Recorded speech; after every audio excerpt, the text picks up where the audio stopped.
Hey, enough of this peaceful crap, because it's time to get into mecha stuff. Metal Gear, Gundam, Macross, hell yeah, that's where it's at, baby. There's nothing like piloting a skyscraper-sized robot to do battle with a deadly opponent who's also piloting a killer robot machine. Video games and mechas go hand in hand, with a prime example being the newly released Armored Core 6. While I haven't played this game yet, I've heard that it's pretty awesome, and it got me wondering about how there are so many video games that let you pilot mechas to do cool stuff. However, there's one genre that I think needs more mecha representation, and as you might have guessed by the title and thumbnail of this video, it's the fighting game genre. There aren't too many dedicated fighting games with a cast of characters who are all piloting massive robots, but in 1995, Capcom wasn't pulling any punches when they shipped this game to the arcades.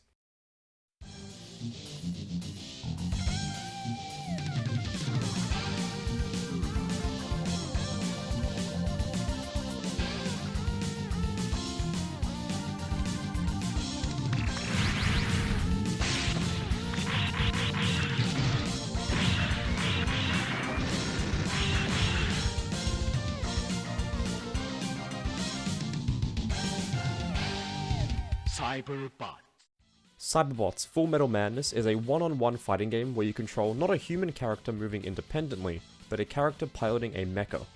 Before 2022's Capcom Fighting Collection, your only hope of playing this game at home outside of Japan was through the PSN store in 2011, but even then, Cyberbots was untranslated and it released as a PS1 classic, so it wasn't running natively on the PS3 itself. While the game did receive ports to the Sega Saturn and PS1, these were only released in the Land of the Rising Sun, which is a bit of a shame. But alright, enough messing around, let's get into the world of Cyberbots. Cyberbots, like some of the more experimental Capcom offerings at the time like Red Earth, has a focus on narrative. The game has 9 playable characters, and the story will change depending on who you select. The game's plot concerns the Earth Force, an army who conduct experiments on citizens after most of civilization has begun to live in space due to rampant overpopulation back on Earth. Jin is the protagonist of Cyberbots, and he wants to become the best Valiant Armor, or VA for short, pilot after the death of his father. Santana is a loner who hoards VA parts and works as a mercenary. Mary is sent on a mission to track down an escaped prisoner and return them to captivity. Gawain is a retired Earth Force captain who lives in seclusion after his men died in a training accident.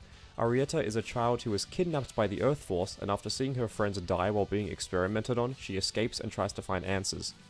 Bao and Mao are siblings who have been kidnapped by Earth Force, and like Arietta, they escape and begin to pilot a VA they find in an attempt to find safety. That's it for the arcade version, but there are 3 more characters in the home console version.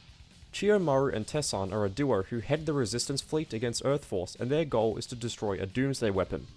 Princess Devilot the Death Saint in the 9th, or just Devilot for short, is a 13-year-old girl who, with her 2 servants, travel across space to steal VAs so she can add them to her collection. Finally, Shade is someone who was unlucky enough to be used by the Earth Force in their secret project to create a super soldier. All that he remembers is Jin's last name, and he sets off on a quest to recover his memories. For an arcade game, Cyberbots has some pretty dark themes, especially with the whole child kidnapping and experimenting thing.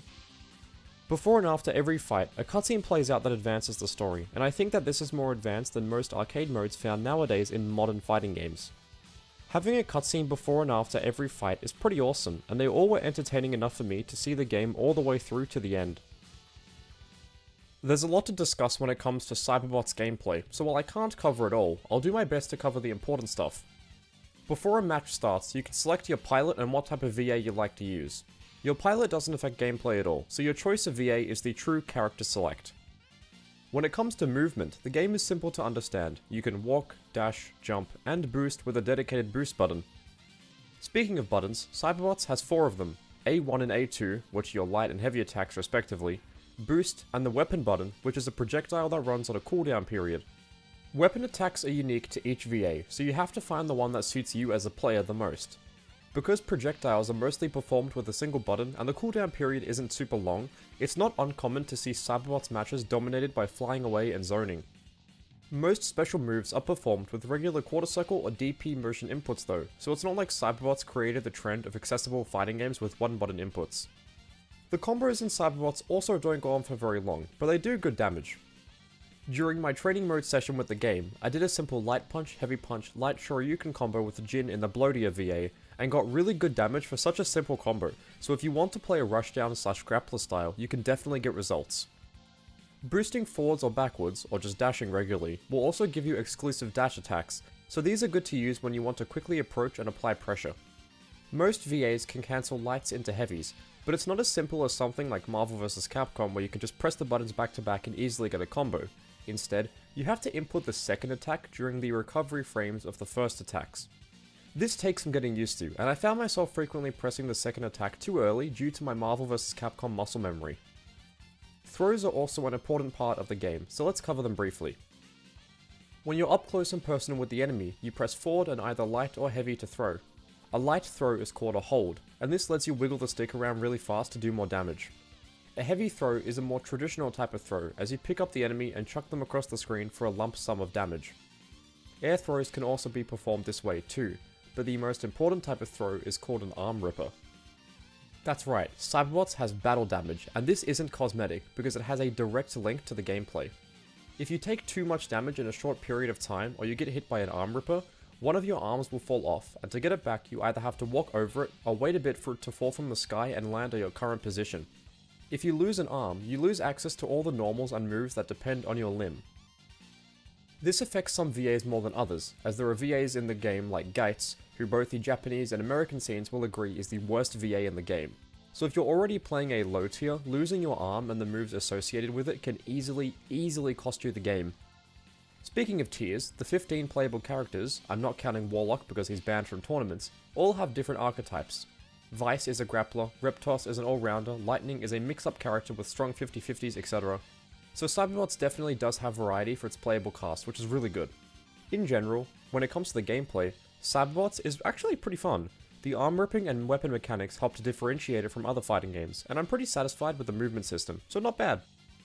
While I'd love to discuss how the game was developed, info regarding the development of Cyberbots is extremely limited, and even after looking through an old article in the Sega Saturn magazine, I couldn't find any good info about how the game was made, so let's just discuss how the game was received. On the 1st of June 1995, Japanese outlet Game Machine reported that Cyberbots was the 13th most popular arcade game in the previous 2 weeks, and it even outperformed Virtua Fighter at first. Overseas, however, the game's critical reception wasn't amazing. In issue 12 of Next Generation magazine, the game received a 2 out of 5, and to quote the review, Cyberbots lacks the charm, craze, and gameplay for which the company, Capcom, is known. Yeah, not amazing.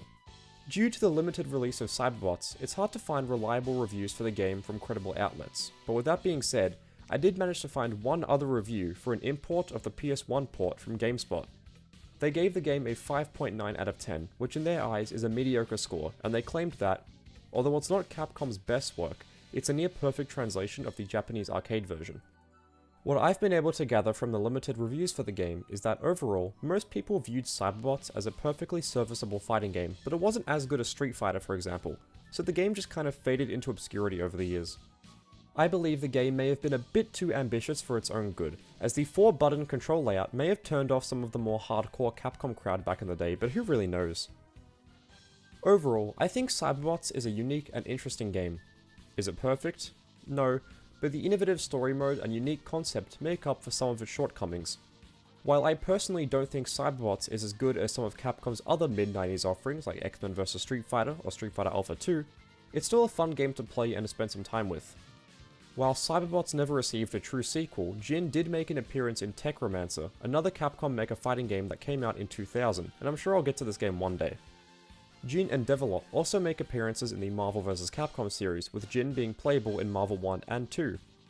Nowadays, you can play Cyberbots at home quite easily on Fightcade or via the Capcom Fighting Collection, which is how I played it. The game is obviously nowhere near being mainstream, but I think that Capcom's efforts to preserve this game in the modern era are great, and I would love to see some more Cyberbots related media be released in the future. Thank you for watching, I hope you had fun, and I'll see you in the next one.